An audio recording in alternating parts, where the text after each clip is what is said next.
বন্ধুরা কেমন আছেন সবাই। আরাম আয়েশের জীবনযাপন করার কোনো লিমিট থাকে না, এটা তো আমরা সকলেই জানি। কিন্তু চলুন আজকে আমরা দু চোখ দিয়ে দেখেও আসি এবং আজকে যার সম্পর্কে কথা বলতে যাচ্ছি সেই ব্যক্তির বিলাসিতার মতো বিলাসিতা একটি সাধারণ মানুষ কখনোই ভাবতে পারে না। জি হ্যাঁ বন্ধুরা, আমি কথা বলছি নর্থ কোরিয়ার প্রেসিডেন্ট কিম জং উনের। এবং এর সম্পর্কে এক্সট্রাভাবে বলার তেমন কিছুই নেই, কারণ এই শক্তিশালী ব্যক্তিটিকে চেনে না এমন মানুষ খুবই কমই রয়েছে। এই মানুষটির নাম কেউ একবার না একবার কারো মুখে শুনেছে। এবং আপনাদেরকে আরও জানিয়ে দিই, এই দেশটির সম্পূর্ণ সম্পদ ও টাকা এই ব্যক্তির হাতেই রয়েছে। এবং এত সব টাকা দিয়ে কিম জং উন কী করে তা কি আপনারা জানেন? কি আবার করবে, দেশের জন্য কাজে লাগায়। যদি দেশের জন্য কাজে লাগাতো তাহলে নর্থ কোরিয়ার অবস্থা আজ এমন হতো না। জি হ্যাঁ বন্ধুরা, সে দেশের থেকে নিজের কথা বেশি চিন্তা করে এবং তার সব থেকে ছোট ছোট জিনিসগুলো ব্র্যান্ডের হয়ে থাকে এবং সে তার দেশের টাকাগুলো খোলাখুলিভাবে আত্মসাৎ করে। তো সে এসব টাকা আত্মসাৎ করে কি করে এবং কোথায় কোথায় কাজে লাগায় তাই জানবো আজকের এই ভিডিওতে। তো ভিডিওটি শেষ পর্যন্ত দেখার অনুরোধ রইল। তো কথা না বলে মূল ভিডিওতে চলে যাচ্ছে। বন্ধুরা, আমাদের আশেপাশে এমন অনেক মানুষ রয়েছে যাদের হাতে ঘড়ি পর্যন্ত নেই এবং আমি মাত্র 150 টাকা দামের ঘড়ি পরি। এবং আমাদের মতোই এরকম অনেক মিডিল ক্লাস ফ্যামিলি রয়েছে যারা এরকমই ঘড়ি পরতে পছন্দ করেন। কিন্তু যদি কিম জং উনের কথা বলা হয় তাহলে তিনি তো আর সাধারণ ব্যক্তি নয়, তিনি তার সময় দেখার জন্য 60 কোটি টাকার ঘড়ি পরে থাকেন। এবং আমাদের বাসায় সোফা, টিভি এবং বিভিন্ন ধরনের ফার্নিচার থাকে, সেগুলোর দাম 1 থেকে 1.5 লক্ষ টাকা হয়ে থাকে। কিন্তু কিম জং উনের সব ফার্নিচার সহ এর মূল্য প্রায় 4 বিলিয়ন ইউএস ডলার, মানে প্রায় 3,500 কোটি টাকার মতো। এবং আপনারা শুনলে অবাক হবেন, এটি নর্থ কোরিয়ার জিডিপির থেকেও 10 গুণ কম। এবং কিম জং উন এমনই একজন ব্যক্তি যাকে পৃথিবীর সব বড় বড় লিডাররাও হালকাভাবে নেন না, কারণ সবাই জানে কিম জং উনের যদি একটি মাথার তার কেটে যায় তাহলে সবার প্যান্ট থেকে শুশু বের হয়ে যাবে। আসলে তিনি এতটাই ক্ষমতাশীল ব্যক্তি। এবং কিম জং উনের সিকিউরিটি আগের থেকে অনেক টাইট ছিল, কিন্তু 2017 সালে তাকে মারার ষড়যন্ত্র করার পর কিম জং উন তার সিকিউরিটি আরও বাড়িয়ে দেয় এবং তার সিকিউরিটি এত টাইট করে দিয়েছে যে তার পর্যন্ত কেউ পৌঁছাতে পারে না। এবং কিম জং উনের সুরক্ষার জন্য এই কালো স্যুট প্যান্ট পরা ব্যক্তিগুলো সবসময় তার আগে পেছনে দৌড়াতে থাকে, আর এটি আপনারা ভিডিও ক্লিপে দেখতেই পাচ্ছেন। এবং মজার ব্যাপারটি হচ্ছে, বুলেট প্রুফ গাড়িকেও প্রোটেকশন দেওয়ার জন্য তার সিকিউরিটিরা এভাবে গাড়ির আশেপাশে দৌড়াতে থাকে। এবং এই কমান্ডোরা কিম জং উনের আশেপাশে এভাবে দৌড়ায় কেন?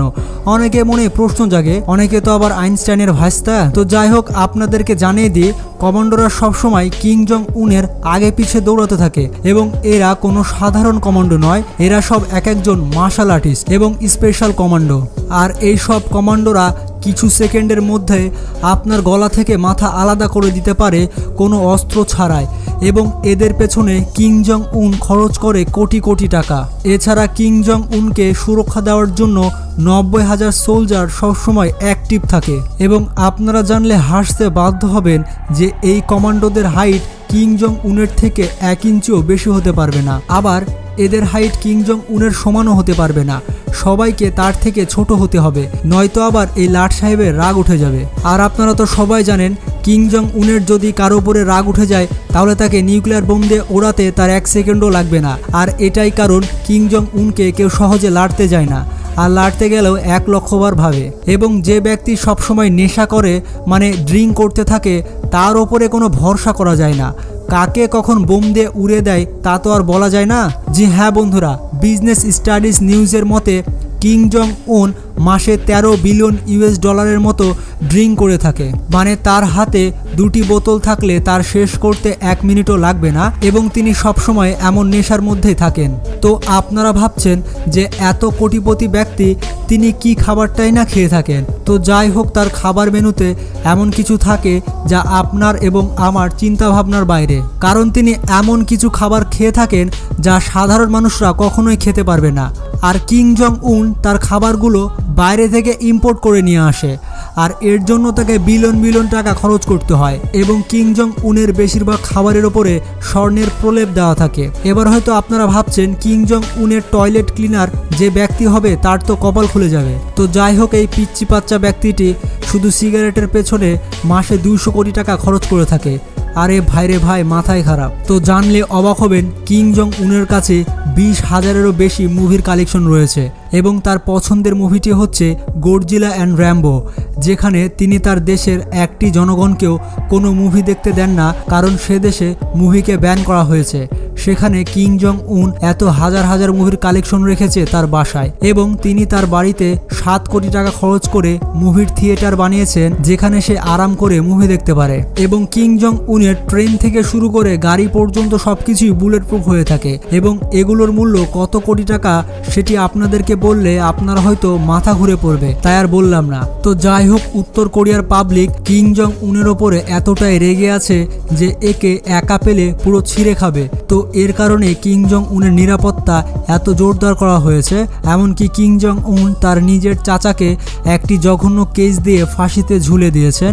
এছাড়া কিং জং উনের ওপরে নিজের আপন ভাইকে হত্যা করার মামলা রয়েছে। তো আরেকটি মজার ব্যাপার হচ্ছে, কিং জং উন যখন বিমানে সফর করেন তখন তার বিমানের সাথে আরও 2টি বিমান চলতে থাকে, এমনকি বিমানের পাইলটও জানেন না যে কিং জং উন কোন বিমানটিতে ভ্রমণ করছেন। তো যাই হোক, এখানে অনেকের মনে প্রশ্ন জাগবে যে যদি কিং জং উন মারা যায় তাহলে কি হবে। তো তাদের উদ্দেশ্যে বলে দিই, কিং জং উনের মৃত্যুর পরে তার মৃত্যুর খবর সে দেশের বড় বড় নেতা ছাড়া আর কেউ জানতে পারবে না। এই কথাটা অনেক সময় পর্যন্ত গোপন করা হবে, কারণ যখন নর্থ কোরিয়া আগের প্রেসিডেন্ট কিং জং ইল এর মৃত্যু হয়েছিল তখন তার মৃত্যুর খবর 3 দিন পর প্রকাশিত করা হয়েছিল সারা দুনিয়াতে, এবং এটা করা হয়েছিল কারণ সে দেশের রাজনীতিতে যেন কোনো সমস্যা না হয়। আর যখন নতুন লিডার বাছাই করা হয়েছিল তারপরে কিং জং ইলের মৃত্যুর খবর সে দেশের জনগণকে বলা হয়েছিল, এবং ঠিক এমনটাই কিং জং উনের সাথেই হবে। যখন নতুন লিডার বাছাই করা হবে তখন সেই নতুন লিডার ঘোষণা করবে কিং জং উনের মৃত্যুর খবর। তো যাই হোক, এই ছিল আমাদের আজকের ভিডিওটি শেষ করার আগে একটি ছোট্ট রিকোয়েস্ট থাকবে চ্যানেলটি সাবস্ক্রাইব করার, এবং আপনারা কখনো নামাজ মিস দেবেন না। তো ভালো থাকবেন, সুস্থ থাকবেন, আল্লাহ হাফেজ।